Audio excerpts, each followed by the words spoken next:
Белата куќа е уверена дека ќе успее да задржи наредбата на председателот Доналд Трамп за забрана на влез на мигранти и граѓани од 7 претежно муслимански земји. Денеска во апелацискиот суд во Сан Франциско е закажана расправа за тоа дали наредбата да биде обновена. Судот во Сан Франциско побара адвокати на Министерството за правда и на државите Вашингтон и Минесота да ги презентираат нивните аргументи за тоа дали треба да се задржи или не суспензијата на забраната.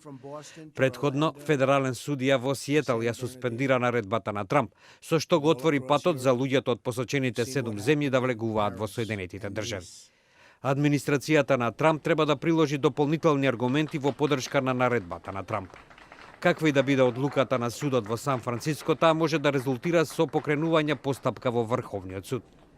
Аелија Шапиро од Институтот Кейто вели дека председателот има право да спроведува различни закони на различни начини.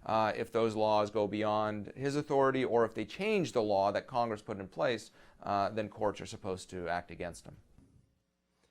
Трамп инсистира дека неговата наредба е неопходна за заштита на земјата од тероризам, додека опонентите велат дека е неуставно да се забранува влегување во Соединетите држави врз основа на религија.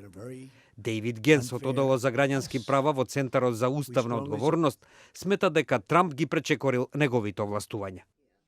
When we first created the Constitution, one of the things we said was there would be no religious tests for office. And this goes even further and erects a religious test for entry. And that just goes beyond what the Constitution allows. Спречување на влегување во Соединетите држави како национална безбедносна мерка беше централна премиса во изборната кампања на Трамп. Тој остро реагираше на суспендирањето на неговата забрана, при што го оспори судскиот систем во земјата.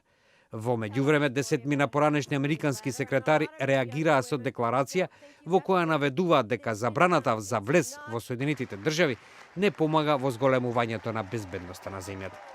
Меѓу потписниците на декларацијата се и екс-државните секретари Џон Кери, Мадлен Олбрајт и Кондолиза Рајс.